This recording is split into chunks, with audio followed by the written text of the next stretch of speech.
The smell of boiled moss made Joel Harker's stomach curl, but he kept his face blank. Cadets from 6 different star systems crouched in a semicircle around the simmering pot, steam rising like guilt into the cold Threxus 9 air. Instructor Thrall, towering and chitin-armored, paced behind them with the self-assurance of someone absolutely certain of his intellectual superiority and utterly unimpressed by the lone human in the group. "You see," Thrall said, gesturing with a claw toward the bubbling vat, "this is food. Sustenance. What evolved species consume for strength, clarity, and communal harmony." He paused, swiveling his head toward Joel. "Not whatever your species gnaws off bones in the dark." A ripple of laughter passed through the group, trilling, hissing, a few stomach-churning clicks. Joel didn't smile. He watched the instructor, waiting, filing the words away with the same quiet focus he used to track game back on Earth. Thrall mistook his silence for embarrassment. "You claim carnivory," he said mockingly. "But your species has molars, your stomach is weak, your hands are soft. You are not predators, you are opportunists." Joel stirred the moss stew with a stick and said nothing. Not yet. 2 days earlier, Joel had stepped off the drop shuttle into Threxus 9's Highland air, biting cold and thin enough to sting the back of his throat. The survival course had been optional. Technically, command back at Ganymede Orbital had framed it as career building. A real opportunity, Harker. Just 5 weeks with the best of the best. 1 instructor, 20 cadets, 19 of them aliens. 1 human. "No one's made it past week 3 without a med-evac," the shuttle pilot had warned him, tightening the strap on Joel's duffel. "Keep your emergency beacon close." The landscape reminded him of Iceland if it had been chewed by glaciers and then dusted in silver lichen, black cliffs, ice winds, and flat gray skies. No sound but the low thrum of geothermal vents. Perfect place to go hungry. The camp itself was minimalist. Individual thermal pods arranged around a communal fire pit, with a command tent and a Thrall's massive supply crate squatting like a sarcophagus. Joel spent the first night double-checking his gear. No outside food allowed. 1 personal item, 1 knife. No weapons, no transcoms. He'd brought a photo of his little sister back home and an Earth-issued multi-tool with a blunt blade that was more symbolic than practical. The next morning, they began. Days passed in a blur of lectures, biome simulations, and forced marches. Thrall barked orders and made thinly veiled jabs at the various species he deemed inefficient. Joel noticed the instructor never actually demonstrated anything himself. He observed, commented, and occasionally sneered. The first week focused on basics: constructing thermally insulated shelters from local stone and compressed moss, identifying edible fungi, boiling water with heated rocks. Joel followed directions to the letter, said little, and stayed near the edges of the group. The others were friendlier among themselves. 2 Felid-like warriors from the Kelkai domain shared dry jokes in their guttural dialect. A trio of feathered Leocrians bonded over water collection strategies. A 6-eyed, gelatinous being called Elu tried to include Joel, but couldn't quite hide its discomfort with the way he watched animals flit through the trees. They all thought he was slow, soft, carnivorous in theory, perhaps, but basically civilized. The Ral certainly thought so. During a lecture on comparative digestive systems, the instructor pulled up a holograph of human anatomy and tilted his massive head. "This is a stomach," he announced. "Acidic, yes. Adaptable, arguably, but structurally unimpressive. A true predator digests muscle, bone, even chitin. Your species," he turned to Joel, "uses cutlery." Laughter again. A Talvoran cadet nearby, serpentine and iridescent, offered Joel a root chip with a wink. Joel took it and chewed silently. It tasted like cardboard soaked in celery water. The lectures were interesting in their own way. Joel scribbled notes fast and hard. Not because he wanted to prove anything, but because if he didn't know what the others could or couldn't eat, they might not survive long out here. And he already had the sense they'd need help. The ion storm hit on day 13. No warning. 1 minute the skies were clear.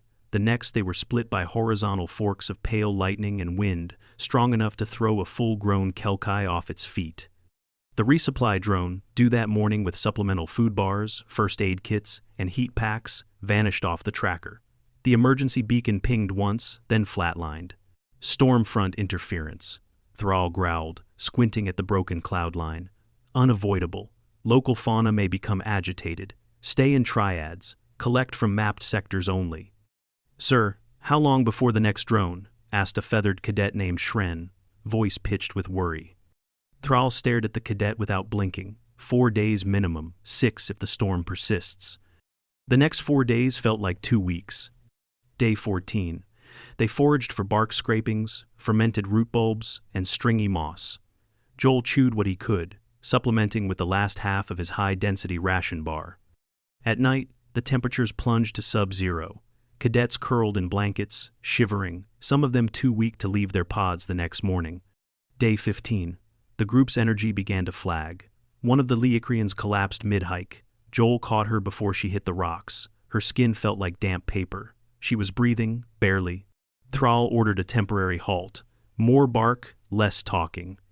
Joel didn't argue, but that night, he lay awake in his pod, every nerve alert. His muscles ached, not from exertion, but from the creeping fatigue of protein deficiency. He'd spent a year training in survival scenarios for Earth's Mars expansion core. Calories weren't just fuel, they were time. And they were out of time. He checked his wristband. No drone, no signal. He looked into the night. Then he slipped out of camp. He returned 4 hours later, dragging something long and wrapped in shredded bark. It looked like nothing native to Earth. Long limbs, membranous wings, fur like soaked velvet. The eyes were already closed. Joel had snapped its neck after baiting it into a pit trap with a decoy fire.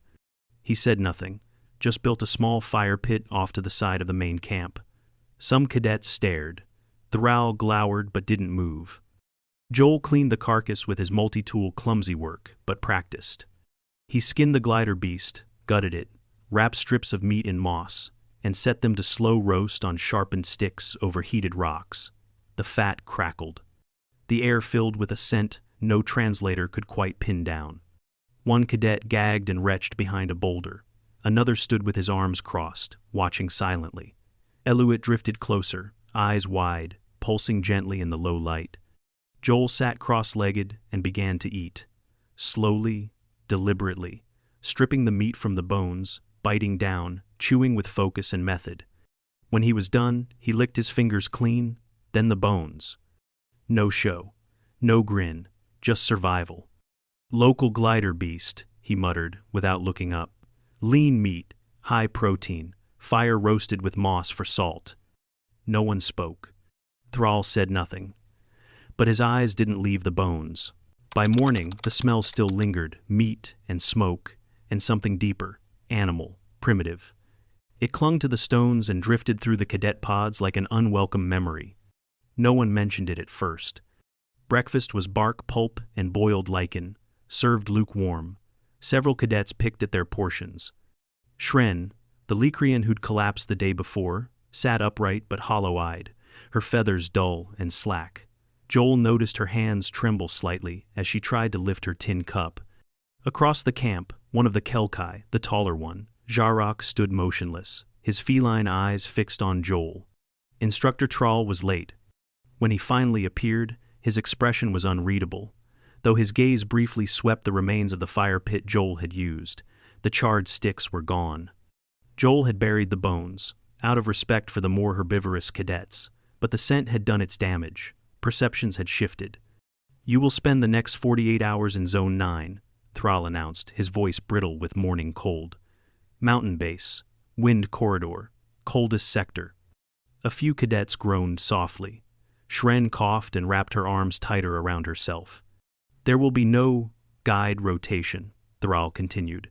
Each team is responsible for its own shelter and food sourcing. Your cohesion will be evaluated. He turned, claws tapping against his data pad. Harker. Joel looked up, already knowing. You'll lead Group 3. Zone 9 was worse than it sounded. The ground sloped unevenly toward a craggy drop-off, and the wind was constant, never shrieking, but always whispering through the rocks like breath across a rifle barrel. Joel's group consisted of Jarok, Shren, and a sluggish Yern cadet named Volk, who was losing color rapidly beneath his pebbled skin. Volk was normally chatty. Now he barely spoke a word as they hiked toward their marked grid. Joel kept the pace slow, calculated, his breath fogged in front of him with every step. Shren stumbled once, and Jarak caught her. They reached the grid by late morning. Joel immediately began laying out a lean-to-shelter against the rock face, using the same taut moss lattice method Thrall had taught them in week 1, but added extra insulation using dried bark. He nodded toward Jarak. "Help me trench around the fire pit. This spot gets runoff." Jarak narrowed his eyes, but followed. "You didn't offer anyone meat," the Kelkai said after a moment. Not accusatory, just stating. Joel paused. "I didn't know how anyone would react. Figured it'd make things worse." "You hunted well, clean. You kept the organs intact." Joel glanced at him. "You hunt?" "Used to, before conscription." They said nothing for a while after that, but Jarak's posture eased slightly, and he worked faster. By afternoon, the shelter was up. Volk was already inside, half asleep, conserving heat. Shren crouched by the fire pit, shivering, until Joel handed her a boiled root. She took it, but her eyes flicked toward him. "I know what I smelled," she said quietly. Joel didn't reply. "You use thermal rocks, and moss to flavor." "I needed protein," he said. "So do you." "I'm not built for that," she said. "My gut would—" "Not meat, fat." She blinked. "I rendered some," Joel added, "in a wrap. You rub it on your inner joints and upper spine, helps insulate. You'll lose less heat through circulation." Shren stared at him, then slowly nodded. "I'll try." That night, the wind rose. Volk didn't eat. Joel took note of his pale skin tone and the slight tremor in his lower limbs. Mild hypoglycemia. Nothing immediate, but worsening. There was no chance of a drone until after the storm cleared. By the time they returned to base camp, 3 cadets had dropped out from other teams, med-evac'd by sled transport. Volk stayed upright, barely, but he leaned heavily on Joel during the final descent. Thrall met them at the checkpoint. His gaze flicked from the hunched cadets to Joel, who stood tall but sunburned across his cheekbones, his boots caked in dried mud. "You held formation," Thrall noted without praise. "No one fell behind," Joel said simply. A pause. Then Thrall stepped closer, antennae twitching slightly. "You have knowledge of wild preparation beyond human protocol. Earth-based survival course. Pre-Mars deployment. Also, I camp." "You camp?" "Back home, for fun." Thrall made a sound low, dry, somewhere between disbelief and a scoff, and turned away. By day 18, the shift was undeniable. A quiet ripple passed through the camp. Joel woke one morning to find 3 cadets waiting outside his pod, shifting awkwardly. "We want to observe," said one, a short quadrupedal species with a wide tongue and fast metabolism. "Just see how you did it." "I'm not feeding everyone," Joel replied, pulling on his thermal jacket. No, the cadet said quickly. "Just teach us, please." Joel nodded once. "You bring your own tools. I show you once. Then it's on you." The next few days felt surreal. Joel taught a crash course in snare traps, deadfall rigs, and bait lure setups using scent-rich moss and animal droppings. He demonstrated how to test a carcass for parasites using flame and muscle tension, and how to separate edible organ meat from waste. He made a tripod rotisserie from bent saplings. He carved rough skewers from bark layers. He demonstrated how to render fat for use as heat insulation or emergency fuel. He never glorified it, he just showed what worked. By day 20, small fires dotted the far side of camp. The smell returned, this time slightly different, some overcooked, some burned, but it meant one thing: they were adapting. Even Thrall attended a session. He didn't interrupt, just stood behind a boulder and watched as Joel cleaned a snared ridge rabbit. Joel didn't acknowledge him, but deliberately slowed his movements, explaining each cut for the watching cadets. Thrall stayed until the meat sizzled on the coals, then walked away without a word. That night, Volk came to Joel with shaky steps. "I want to try," he said. Joel eyed him. "You're not strong enough for trap work." "I can still eat." Joel hesitated, then handed over a strip of dried meat he'd kept wrapped in woven reed. "Chew slow," he said. "Start with a quarter. Your gut isn't used to protein fermentation." Volk nodded, took it, and walked away with both hands cradling the morsel like a treasure. By the final week, the transformation was complete. Cadets who could barely stand days earlier were out setting traps with caution and curiosity. One group developed a method of fireless cooking using heat vents and enclosed rock boxes. A Kelkai team added herbs to reduce gaminess. Jarok brought Joel a sample. "Needs salt," Joel said, "but you're getting there." Even Shren, who had dry heaved at the first scent of roasted meat, now carried a pouch of rendered fat she used to line her gloves. "Still can't eat it," she admitted, "but I can't argue with the results." Thrall began recording the sessions. At first, he used his standard field lens, hovering silently. But later, he asked Joel direct questions. "What did you do with the glider beast wing membranes?" "Dried them. They work like jerky, high in collagen." "And the bone marrow?" "Cracked with stones, boiled, makes good broth." "And the brain?" Joel glanced at him. "Burned it, too risky with unknown prion analogs." Thrall's antennae curled slightly. "Caution," he muttered. "Unexpected." Joel didn't smile. By day 28, camp reports showed a 60% improvement in resting energy levels and thermoregulation. 3 cadets were able to come off protein gels thanks to adapted diets. No further medevacs had been requested. The course was ending in 5 days. Survival had become second nature. But no one forgot the night the human licked the bones clean by firelight. Joel woke with a familiar ache in his shoulders. Not injury, just the slow fatigue that came with sleeping in a rock-lined pod that retained barely enough heat to keep frost from forming on his boots. He rolled his shoulder, sat up, and listened. The camp was no longer quiet. Not like before, when whispers of wind and thin coughs dominated the mornings. Now, there was activity, controlled movement, muted voices. He stepped outside into the frostbitten dawn and took in the change. A cadet he didn't recognize by name was turning a skinned ridge hopper on a spit over a smokeless vent. 2 Kelkai were skinning a second one nearby, working without being told. Across the clearing, Volk sat hunched beside a shallow boiling pit, steam rising as he added bone fragments with steady hands. His color had returned, albeit slowly. He still walked with a limp and tired easily, but he was alert again. Thrall was nowhere to be seen. Joel crouched by the communal ash bed and began prepping his own cook for the day. He'd brought back a glider kit the night before, a smaller cousin of the first one he'd eaten. He had it skinned and quartered in under 10 minutes. Routine now? The outer muscle tissue was lean, but the legs had thick tendons full of useful protein. The kidneys he removed and buried. The liver he kept. It would keep his iron up. He was slicing the flank meat when Thrall appeared at the edge of camp. No dramatic entrance, no booming voice, just a steady walk, datapad in one claw, a coil of something metallic hanging from his shoulder. He stopped beside Joel's station. "I've reviewed the thermograph data," he said without greeting. Joel didn't look up. "And?" "Average body temperatures among cadets have stabilized within 3% of baseline. Nutritional stress markers have decreased by 41%.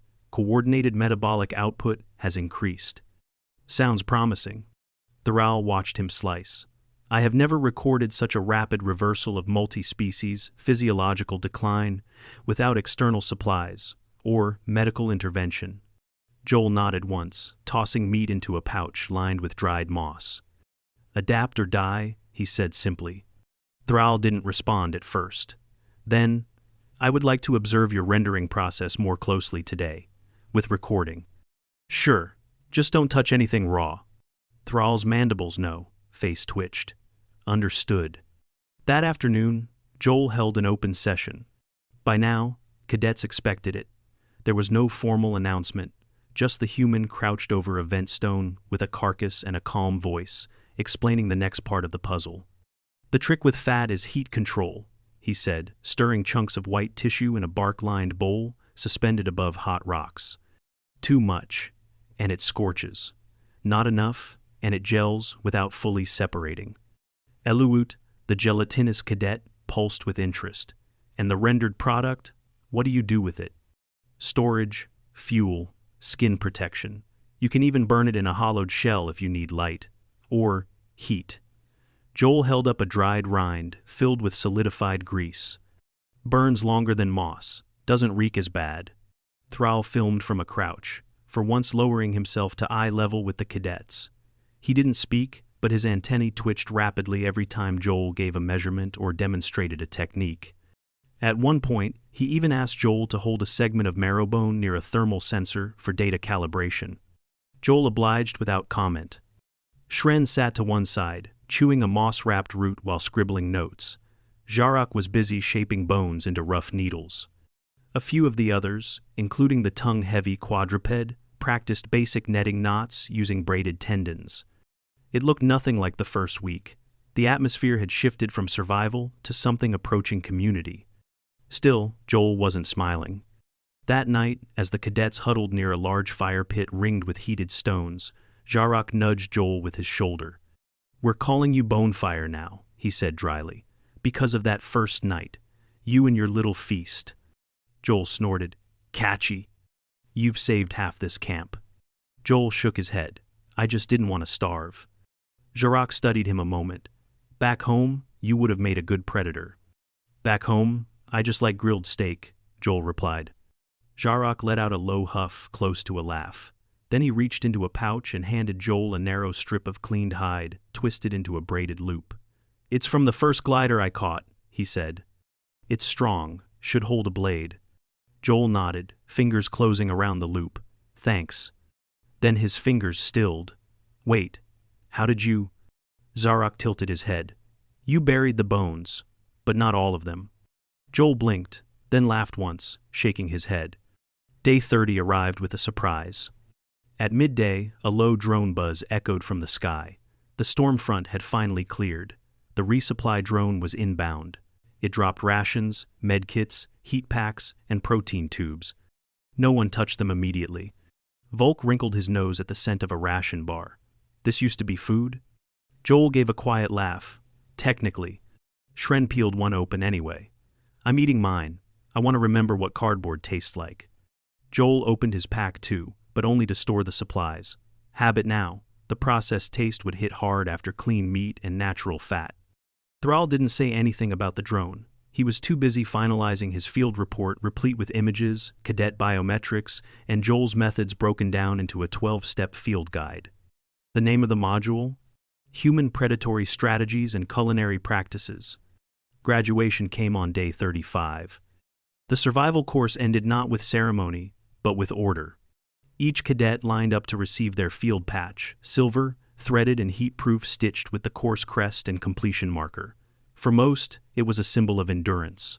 For Joel, it was a curiosity. He hadn't come for prestige. But he'd leave with something more useful. The cadets milled about, taking slow goodbyes. Joel said little, as usual, but accepted a rough, hammered fire striker from one team, a pouch of dried herbs from another. Shren gave him a drawing, charcoal and lichen pigment, showing the campfire with cadets seated around it, Joel barely more than a silhouette. He tucked it away carefully. Thrall approached last. The instructor didn't speak for a long moment. He just stood before Joel, holding a bundle wrapped in oiled hide. Joel raised an eyebrow. Thrall finally said, "Your methods will be taught next cycle, as standard practice." "Surprised?" Joel asked. Thrall tilted his head. "I am adjusted, not surprised." He extended the bundle. Joel took it and unwrapped the cloth.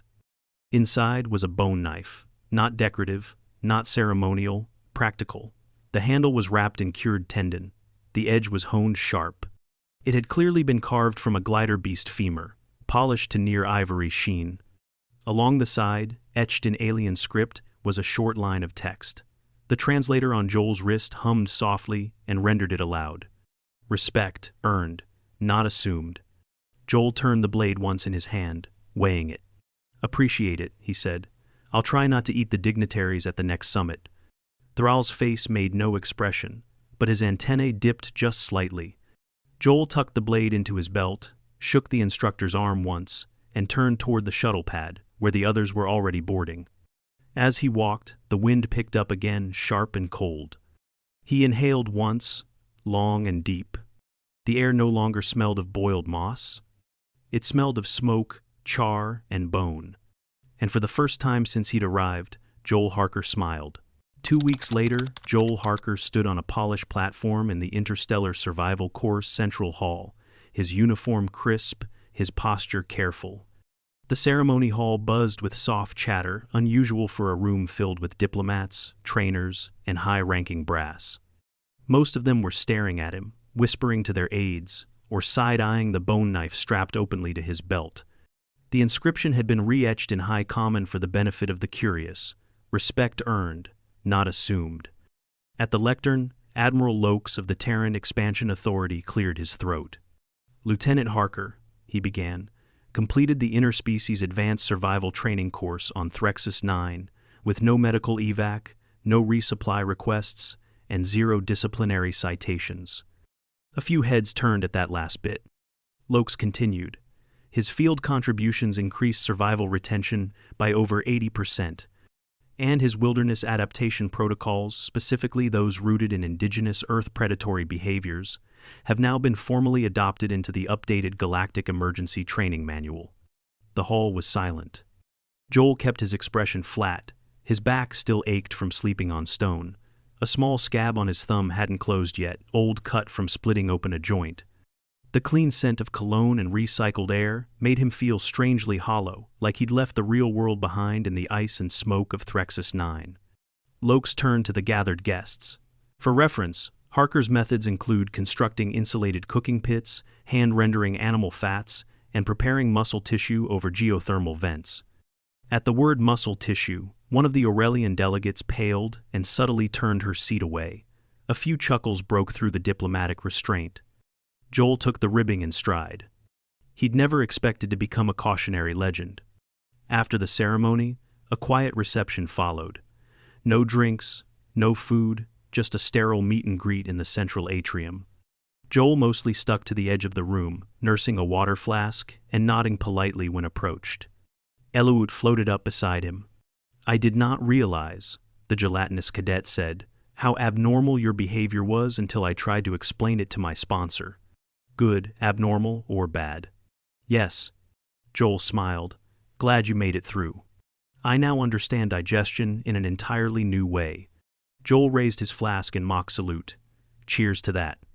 A familiar low click interrupted them. Thrall's approach.